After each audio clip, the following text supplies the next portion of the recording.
tomamos contacto desde Palestina ocupada, con nuestro corresponsal, el cientista político Javier Aboid, que está, si no me equivoco, en la hermosa ciudad de Béjala. Querido Javier, acá en Chile, muy buenos días, bienvenido a Palestina por siempre. Muchas gracias.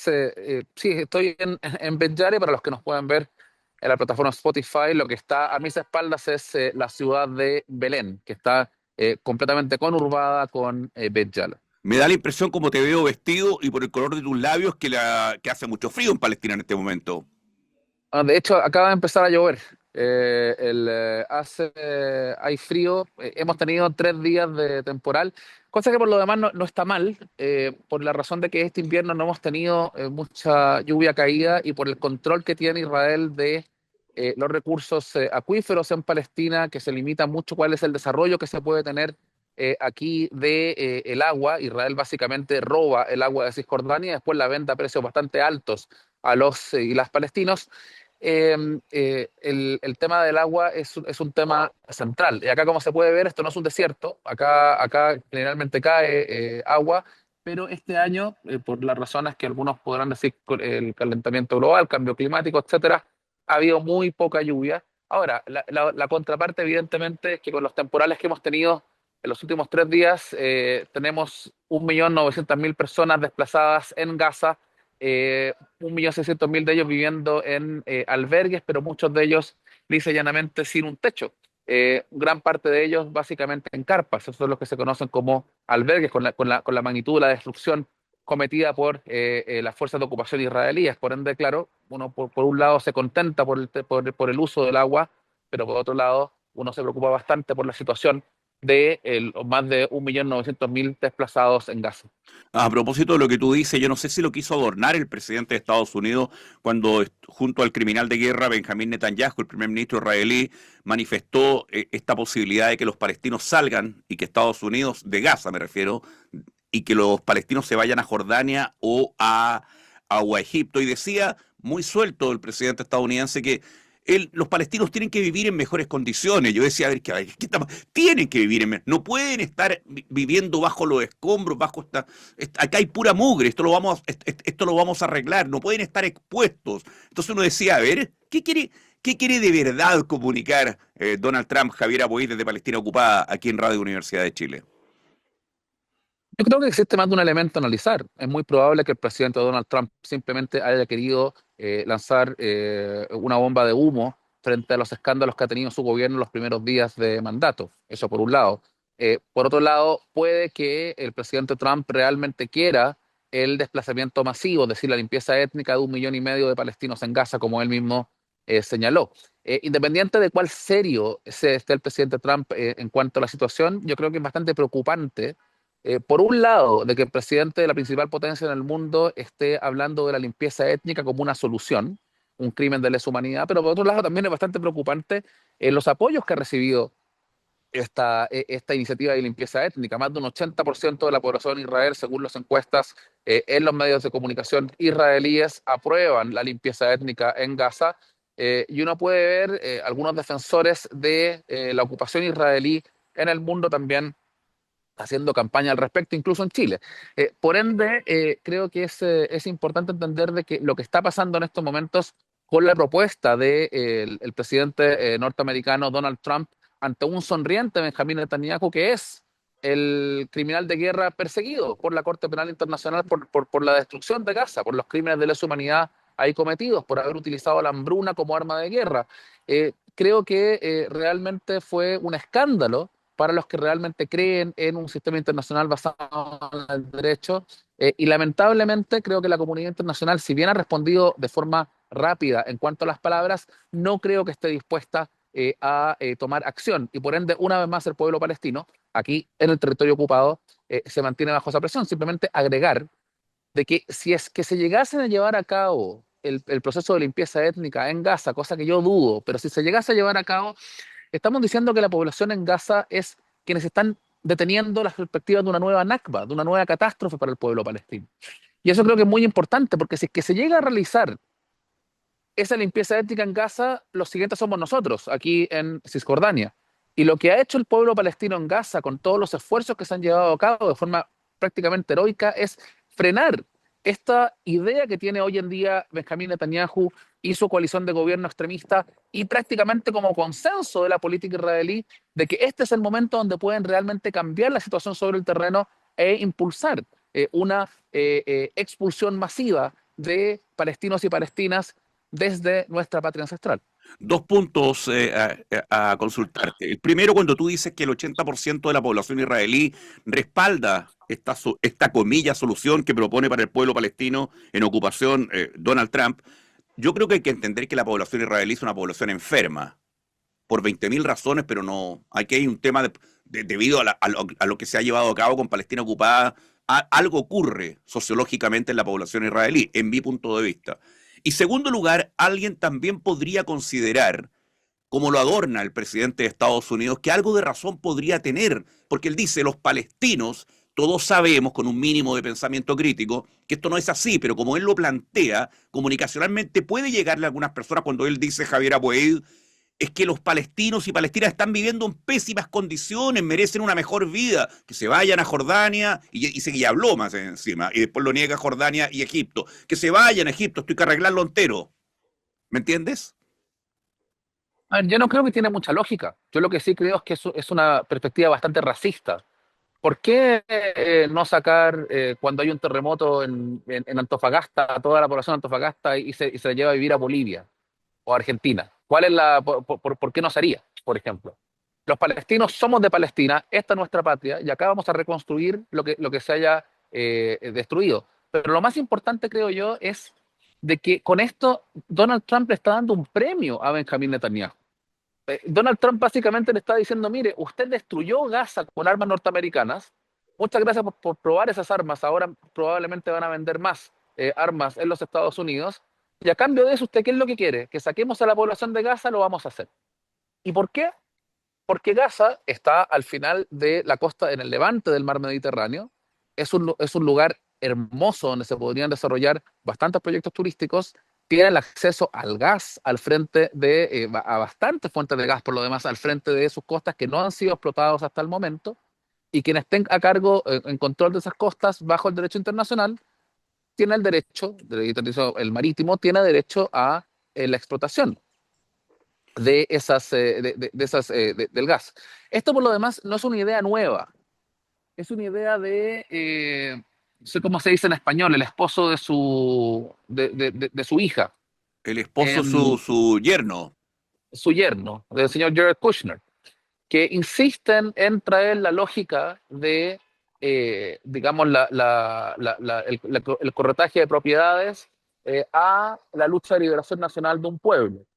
Y esto lo hacen básicamente de una forma bastante obscena, porque si bien es cierto que la diplomacia norteamericana históricamente ha tomado posiciones israelíes y las ha empaquetado como si fuesen posiciones norteamericanas, eso nunca se hizo a nivel de limpieza étnica. Lo que se hizo, por ejemplo, en la conferencia de Camp David del año 2000 fue intentar eh, suavizar un poco posiciones israelíes para que los palestinos aceptasen que en Jerusalén Oriental, por ejemplo, no hubiese una completa soberanía palestina.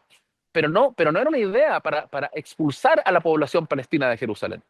Hoy en día lo que se está haciendo son ideas que son del gobierno israelí, que en función de la lógica de la familia Trump, acá básicamente se está tomando una vivienda, un edificio antiguo, bastante feo, bastante sucio, se le está dando, se le está pintando y se está intentando vender eso a mejor precio.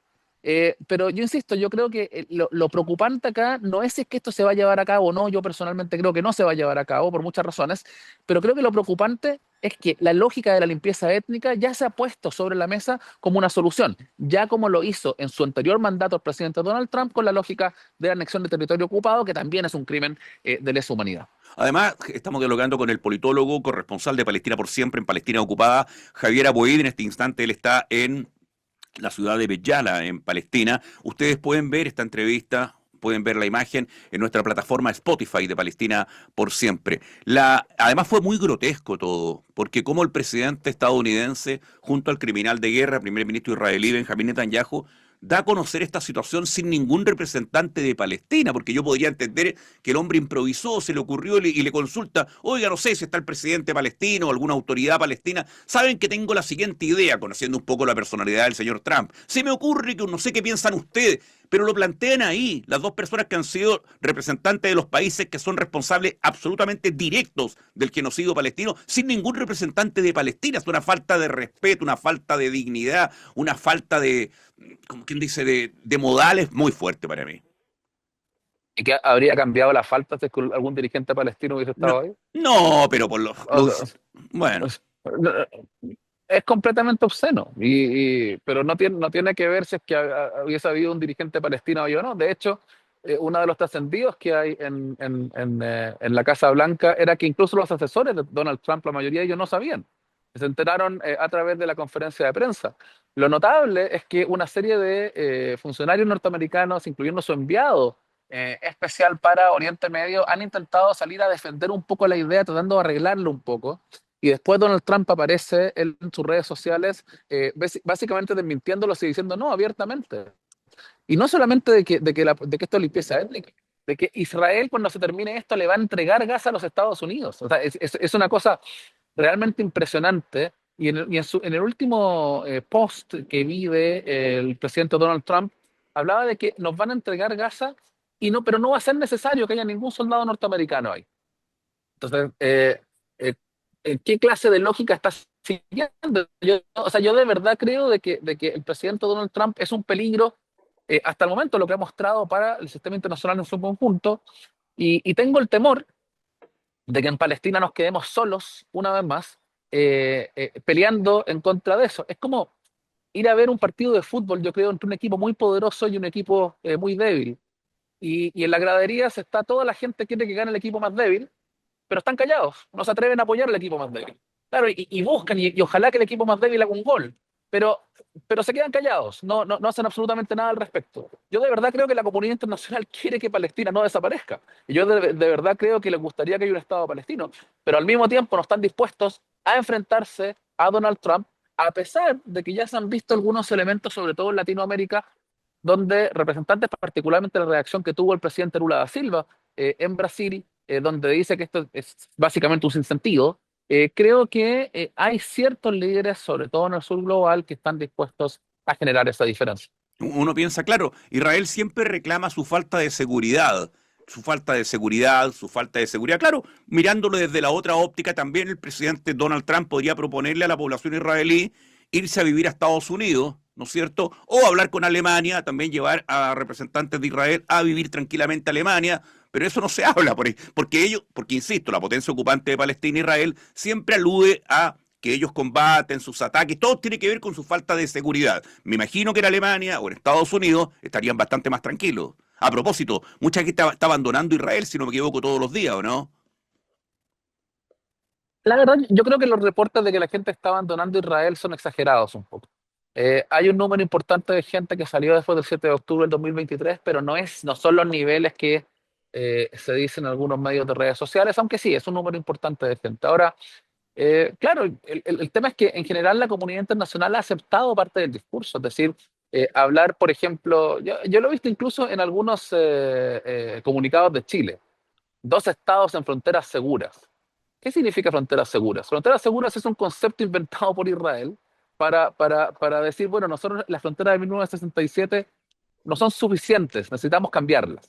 Entonces, eso de fronteras seguras, digamos, la seguridad es un elemento que Israel ha utilizado para avanzar en su proceso de anexión, para avanzar en negar el derecho a la autodeterminación del pueblo palestino, para decir abiertamente de que si es que el pueblo palestino tiene un Estado propio, libre, eso va a afectar la seguridad de Israel.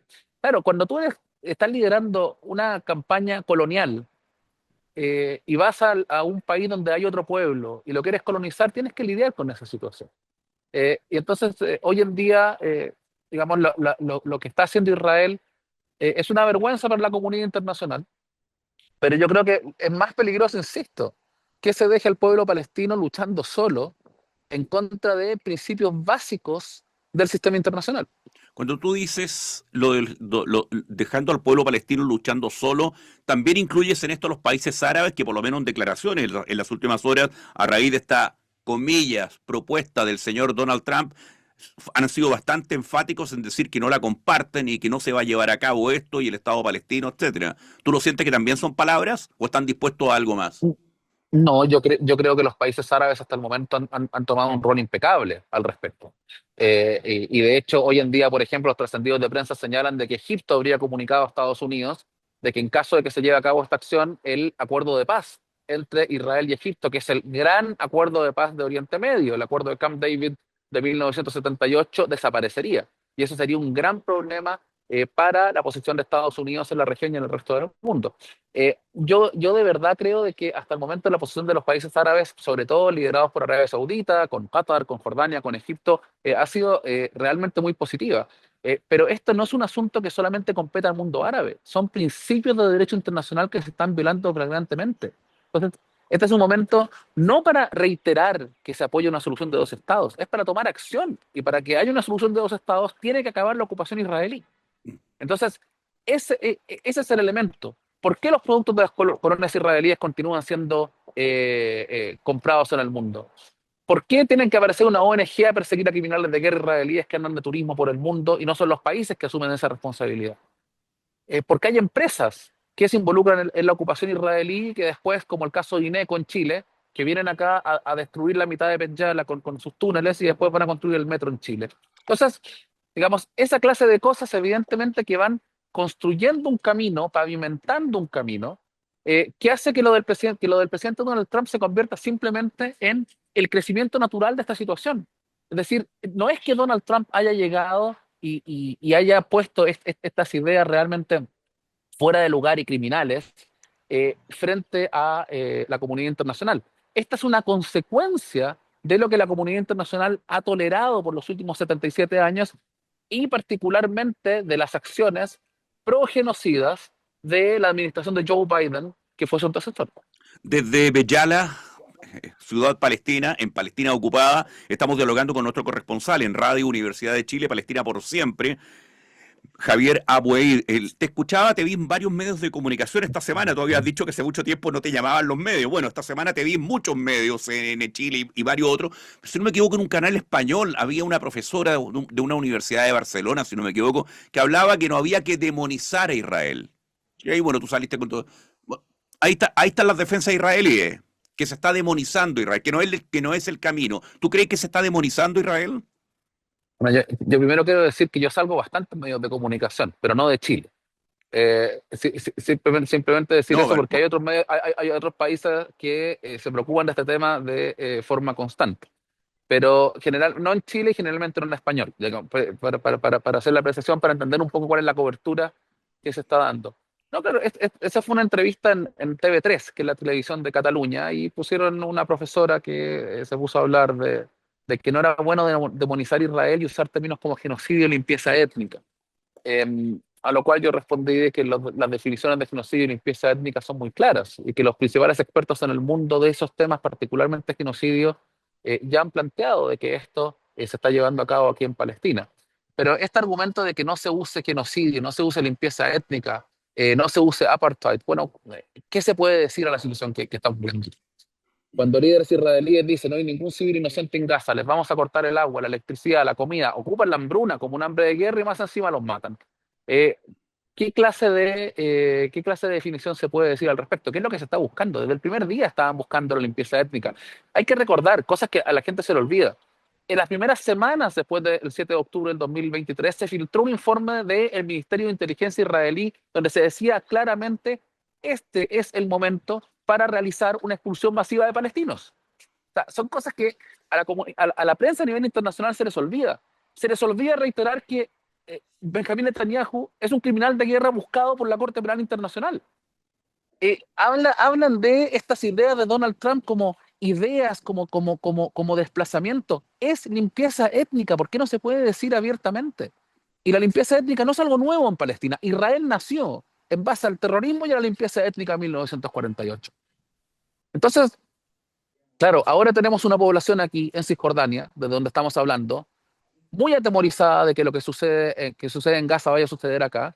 Ya hay bombardeos, por ejemplo, en casos como Tulkarem, como Jenin en el norte de Cisjordania, en la zona de Tubás también en el norte de Cisjordania. ¿Cuánto queda para que lleguen a la zona más al sur de Cisjordania donde nos encontramos? No sé.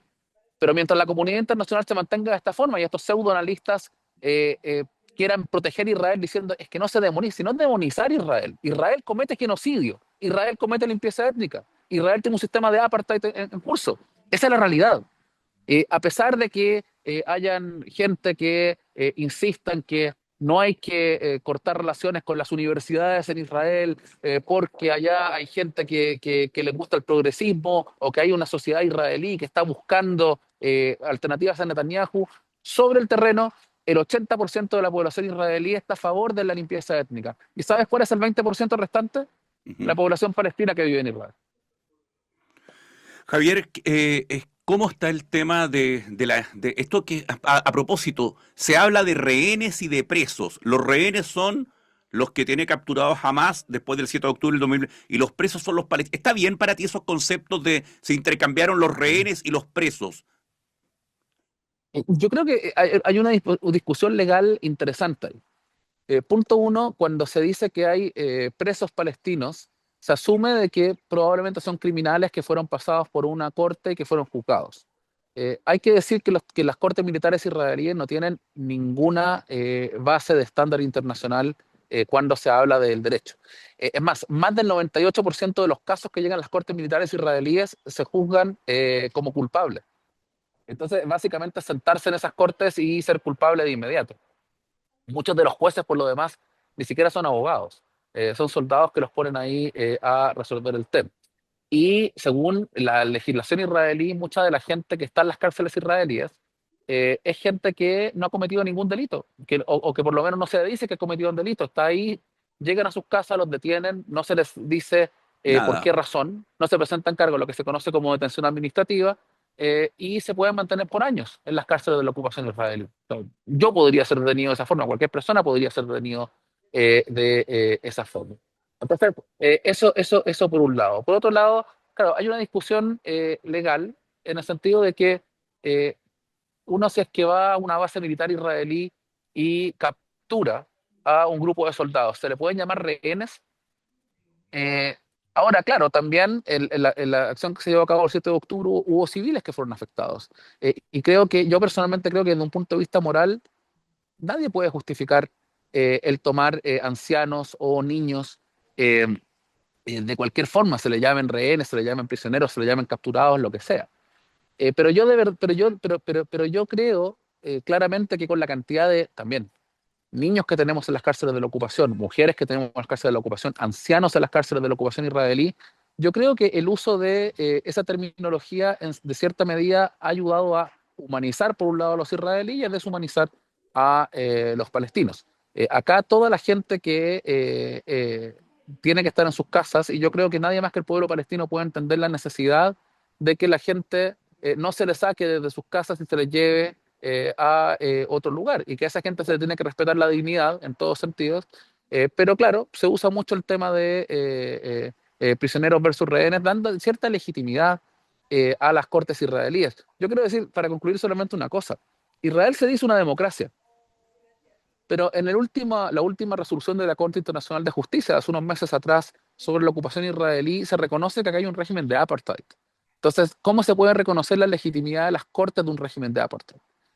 Yo de verdad creo de que se necesita bastante más debate en los medios de comunicación y yo personalmente no haría tanto la distinción entre rehenes. Hay medios como, por ejemplo, Al Jazeera en inglés, que utiliza el término cautivos y habla de los cautivos israelíes y de los cautivos palestinos, que es un término probablemente más neutral en cualquiera de los casos. Mm.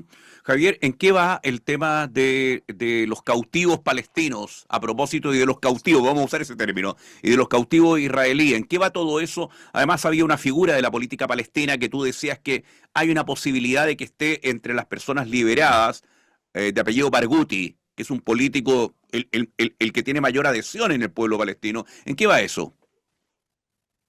No, las celebraciones se hacen todos los días sábados. Nosotros estamos grabando un viernes. Entonces, el día de mañana, y si usted está escuchando el programa el domingo, el día de ayer, se tendría que haber realizado una liberación más. Em, es una liberación bastante complicada porque Israel mantiene bastante control sobre la situación. Hay gente que lisa y llanamente se le envía al exilio. Entonces hay buses que salen directamente hacia Egipto y desde Egipto se están reasentando en lugares como Turquía, como Argelia, como Qatar, como Egipto mismo.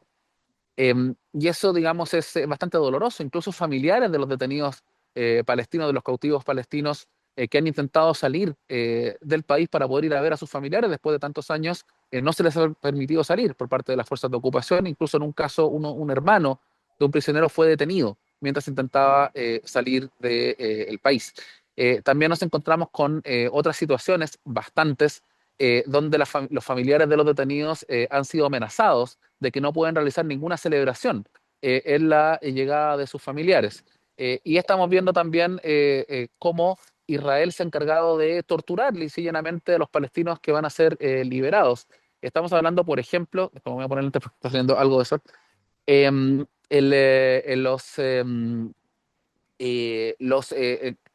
yo personalmente hablé con uno de los prisioneros que fueron liberados. Me decía que los últimos 3 días tuvieron a 40 prisioneros que iban a ser liberados en una celda de 5 metros por 2 metros, Oh, que les lanzaron una bomba de humo adentro de la celda. celda, que los tuvieron 36 horas sin comer absolutamente nada. Gente que fue lisa y llanamente torturada, son todos elementos que han sido recopilados por organizaciones de derechos humanos e incluso también por los organismos respectivos de Naciones Unidas. Entonces, acá hay una vejación constante. Existe el caso, por ejemplo, de Zakaria Zubeidi, uno de los principales líderes políticos palestinos eh, liberados, el fundador, uno de los, no el fundador, pero uno de los principales impulsores del Teatro de la Libertad en el campo de refugiados de Jenin, hoy prácticamente destruido el campo de refugiados por los ataques de la ocupación israelí. Zakaria Zubeidi se le libera, pero no se le permite volver a Jenin. Se tenía que quedar en Ramallah. Entonces, claro, el control israelí se mantiene bastante y en el caso de Marwan el-Barghouti se tiene cierta esperanza de que podría ser liberado en una segunda fase. La segunda fase se tendría que haber empezado a negociar esta semana. Al parecer, Benjamín Netanyahu habría tenido una iniciativa durante su visita a los Estados Unidos para hablar de esa segunda fase. Algunos creen de que esa segunda fase no se va a llevar a cabo, otros creen que sí, porque es el interés del presidente Donald Trump que eso así suceda y probablemente Benjamin Netanyahu, con la habilidad que tiene para manejarse con líderes norteamericanos, va a poder canjear, avanzar en una fase 2 del acuerdo de cese al fuego por a lo mejor generar una dinámica mayor que pueda incluir o mantener, por ejemplo, la propuesta de limpieza étnica en Gaza o avanzar aquí en Cisjordania hacia una dinámica mayor de anexión. Ustedes pueden ver esta entrevista con nuestro corresponsal en Palestina Ocupada, Javier Aboid, en nuestra plataforma de Spotify de Palestina por Siempre. Hacemos este espacio de derechos humanos en la radio Universidad de Chile. Una última consulta para aclarar un poco el día a día de Palestina. Tú has hablado en la última entrevista que te he visto, incluso en este mismo espacio, que la autoridad palestina es el principal empleador de las palestinas y los palestinos. ¿Cómo es esto que es el principal empleador? Trata de graficarnos los ejemplos, por favor. Bueno, hay muchos ministerios y la gente trabaja, donde son los profesores en las escuelas, es la gente que trabaja en los hospitales, es la gente que trabaja, incluso en los municipios dependen del Ministerio de Asuntos Locales de la Autoridad Palestina. Pero acá hay una situación, digamos, bastante preocupante, por cuanto tanto la Autoridad Palestina hoy en día está siendo debilitada bastante por las acciones de la ocupación israelí a nivel Israel, digamos, básicamente, no quiero usar el término robar porque técnicamente no los ha robado, pero sí confisca, los mantiene a un lado muchos fondos, cientos de millones de dólares que pertenecen a Palestina y los pone simplemente a un lado. Entonces Palestina no tiene la capacidad de pagar hoy en día por lo menos sueldos completos a sus funcionarios. También se suma a esto el cierre de la UNRWA la semana pasada, en Jerusalén, que es la Agencia de Naciones Unidas para los Refugiados Palestinos, que también es un gran empleador en esta zona. Israel está impulsando su cierre. Estados Unidos ya anunció que va a dejar de financiar a la agencia como lo hizo en su anterior mandato Donald Trump. Y Joe Biden trajo de nuevo la ayuda norteamericana, pero fue básicamente lo único que hizo para cambiar la política de Donald Trump. Digamos. No hubo mucha diferencia en la política de Biden con la de Donald Trump en cuanto a Palestina. Lo otro es que Estados Unidos ha cerrado o está en proceso de cerrar eh, a través de las indicaciones de Elon Musk, digamos, el hombre más millonario del mundo, el multimillonario amigo de Donald Trump, que ahora tiene una posición en el gobierno norteamericano, y se le ocurrió al hombre más millonario del mundo cerrar la agencia de cooperación norteamericana que ayudaba a mucha gente pobre alrededor del mundo, USAID, había una serie de empleos aquí también en Palestina ocupada que dependían de la agencia USA. También se van a cerrar todos esos empleos. Entonces, a la situación en que se está llevando aquí económicamente es de estrangulamiento total. Tiene lógica bajo la forma que Donald Trump hace su política. Tú estrangulas de la mayor forma hasta que puedes hacer de que te digan que sí a alguno de tus proyectos. Pero yo puedo decir de que por lo menos en cuanto a la limpieza étnica, acá existe un consenso de que no se va a llevar a cabo, de que no se debe aceptar, y por sobre todo, de acá lo que ha logrado Donald Trump es unir a las masas árabes, unir a los países árabes y unir al pueblo palestino, cosa que es muy importante y hay que agradecerle al presidente norteamericano. Me salta ahora sí una última pregunta. Con este estrangulamiento económico que tiene Palestina ocupada, ¿cómo vive Palestina? ¿Quién envía dinero? ¿Cómo se financia por lo menos para la sobrevivencia, por llamarlo de alguna forma? De qué manera se mantiene Palestina? Hay una economía de servicios que funciona, la gente tiene que comprar cosas para comer y existen, digamos, servicios que se van realizando, pero hoy en día, claro, hay mucho menos dinero para poder hacer uso de esos servicios. Existen una serie de organizaciones de la sociedad civil, muchas de ellas financiadas desde fuera. Existen también miembros de la diáspora palestina que envían remesas a Palestina, eso también es un recurso importante. Entonces, hay una economía que se sigue moviendo, que sigue funcionando, pero que hoy en día con bastante menos dinero de lo que se debería tener. Y ojo, de que Palestina, digamos, bajo la ocupación israelí, nunca ha podido llevar a cabo su potencial económico. Recordemos de que, según estudios del Ministerio de Economía palestino, prácticamente un 70% del Producto Interno Bruto palestino, o el equivalente a un 70% del Producto Interno Bruto, se pierde en los costos adicionales impuestos por la ocupación, que se reflejan, por ejemplo, en que un camión, en vez de transportar frutas entre ciudad y ciudad por 10 kilómetros, tiene que desviarse por los puestos de control y llegar en 40 kilómetros. Lo que se refleja en que uno no puede hacer uso de sus propios recursos de agua. En lo que se refleja de que uno no pueda tener un aeropuerto o que uno no pueda tener acceso al mundo sin pagar impuestos a los israelíes. Una serie de elementos que hacen de que básicamente el empobrecimiento de Palestina sea una causa directa de la ocupación israelí y claramente, ¿por qué no decir un objetivo? A Israel le interesa que Palestina sea una economía cerrada a ellos, de que solamente hayan productos israelíes o que la mayoría de los productos sean israelíes. Existen muchos casos donde Israel ha boicoteado literalmente las empresas y las fábricas palestinas.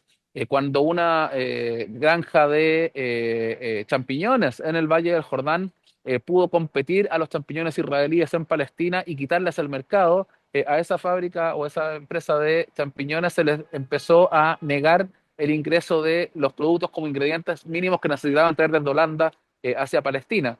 Hay situaciones similares acá en Belén, por ejemplo, con fábricas de plástico bastante históricas que han cerrado después de 70 u 80 años. Es decir, acá claramente existe una lucha que no se habla mucho, que tiene que ver con la situación económica y que en estos momentos puede sacarse más a la luz debido a esta combinación entre los colonos del gobierno de Netanyahu y los lunáticos del gobierno de Donald Trump. Cuando yo te escucho hablar, agradeciéndote mucho esta entrevista para Palestina por Siempre de Radio Universidad de Chile y también en nuestras radios asociadas, Radio Cultura 94.3 en Santa Fe, Argentina, Radio Olmue.cl y Radio Voces de Araucarias, me doy cuenta una vez más lo pobre que es el debate respecto a Palestina. Lo pobre, lo básico, lo elemental que es. O sea, estas cosas que tú dices, la verdad que no las escucho en otros medios. O si las escucho es como un pincelazo. Javier, nuestro respeto para el pueblo palestino. La gracias a ti por este contacto y nos encontramos la próxima semana. Reiterarle a la gente que pueden ver esta entrevista con imágenes en la plataforma Spotify de Palestina por Siempre. Un abrazo muy grande para ti, Javier Apoí, nuestro corresponsal en Palestina Ocupada. Muchas gracias, que esté muy bien.